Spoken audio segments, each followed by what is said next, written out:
सबसे पहले तो आपका स्वागत करूं, इसलिए कि परमात्मा में आपकी उत्सुकता है, इसलिए कि सामान्य जीवन के ऊपर एक साधक के जीवन में प्रवेश करने की आकांक्षा है, इसलिए कि संसार के अतिरिक्त सत्य को पाने की प्यास है। सौभाग्य है उन लोगों का जो सत्य के लिए प्यासे हो सके। बहुत लोग पैदा होते हैं, बहुत कम लोग सत्य के लिए प्यासे हो पाते हैं। सत्य का मिलना तो बहुत बड़ा सौभाग्य है, सत्य की प्यास होना भी उतना ही बड़ा सौभाग्य है।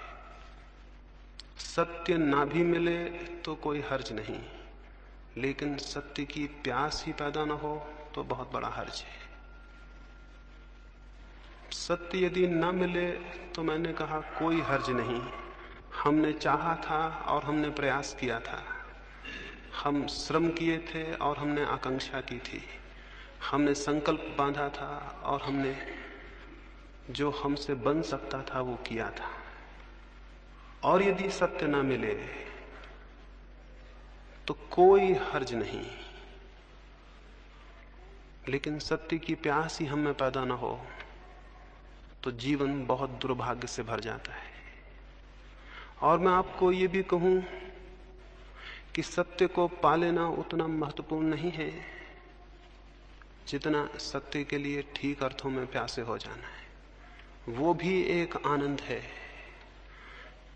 जो क्षुद्र के लिए प्यासा होता है वो क्षुद्र को पाकर भी आनंद उपलब्ध नहीं करता, और जो विराट के लिए प्यासा होता है वो उसे ना भी पा सके तो भी आनंद से भर जाता है। इसे पुनः दोहराऊं, जो क्षुद्र के लिए आकांक्षा करे वो अगर क्षुद्र को पा भी ले तो भी उसे कोई शांति और आनंद उपलब्ध नहीं होता है। और जो विराट की अभीप्सा से भर जाए वो अगर विराट को उपलब्ध ना भी हो सके तो भी उसका जीवन आनंद से भर जाता है। जिन अर्थों में हम श्रेष्ठ की कामना करने लगते हैं उन्हीं अर्थों में हमारे भीतर कोई श्रेष्ठ पैदा होने लगता है। कोई परमात्मा या कोई सत्य हमारे बाहर हमें उपलब्ध नहीं होगा, उसके बीज हमारे भीतर हैं और वे विकसित होंगे, लेकिन वे तभी विकसित होंगे जब प्यास की आग और प्यास की तपिश और प्यास की गर्मी हम पैदा कर सकें। मैं जितनी श्रेष्ठ की आकांक्षा करता हूं उतना ही मेरे मन के भीतर छिपे हुए बीज जो विराट और श्रेष्ठ बन सकते हैं वे कंपित होने लगते हैं और उनमें अंकुर आने की संभावना पैदा हो जाती है।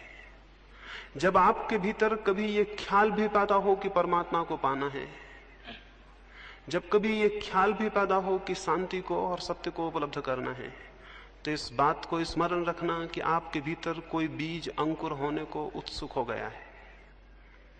इस बात को स्मरण रखना आपके भीतर कोई दबी हुई आकांक्षा जाग रही है।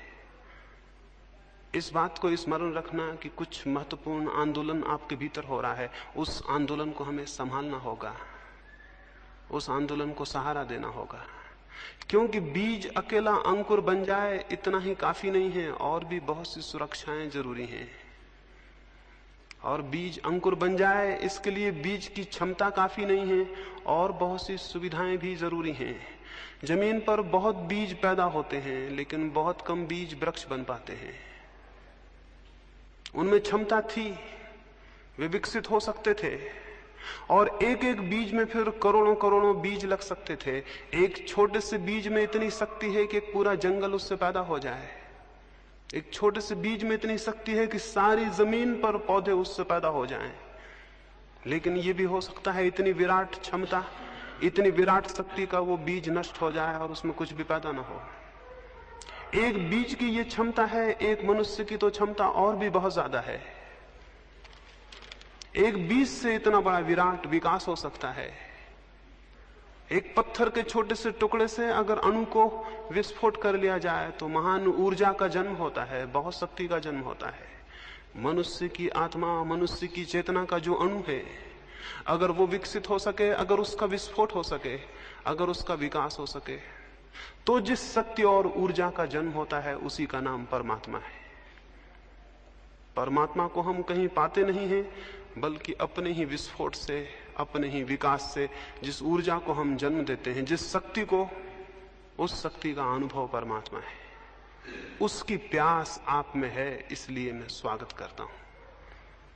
लेकिन इससे कोई ये ना समझे कि आप यहां इकट्ठे हो गए हैं तो जरूरी हो कि आप प्यासे ही हों।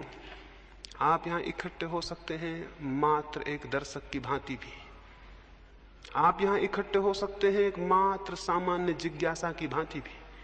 आप यहां इकट्ठे हो सकते हैं एक कुतूहल के कारण भी, लेकिन कुतूहल से कोई द्वार नहीं खुलते। और जो ऐसे ही दर्शक की भांति खड़ा हो, उसे कोई रहस्य उपलब्ध नहीं होते।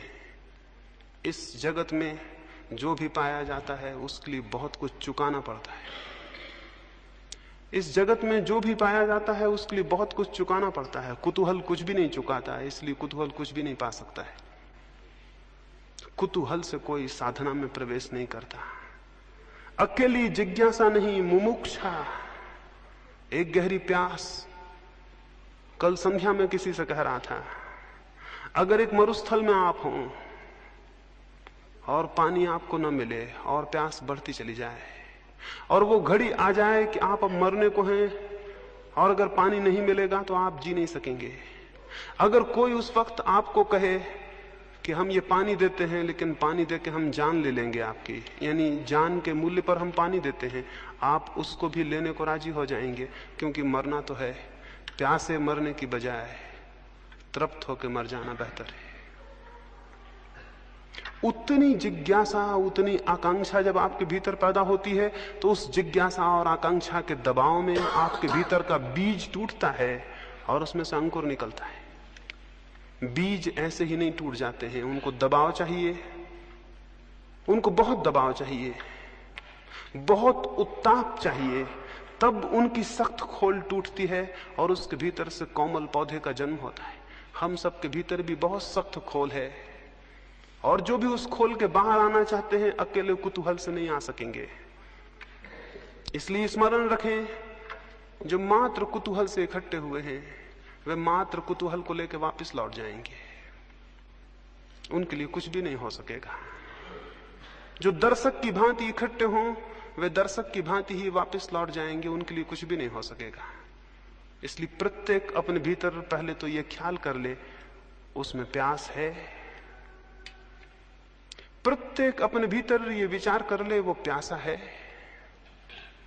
इसे बहुत स्पष्ट रूप से अनुभव कर ले, वो सच में परमात्मा में उत्सुक है।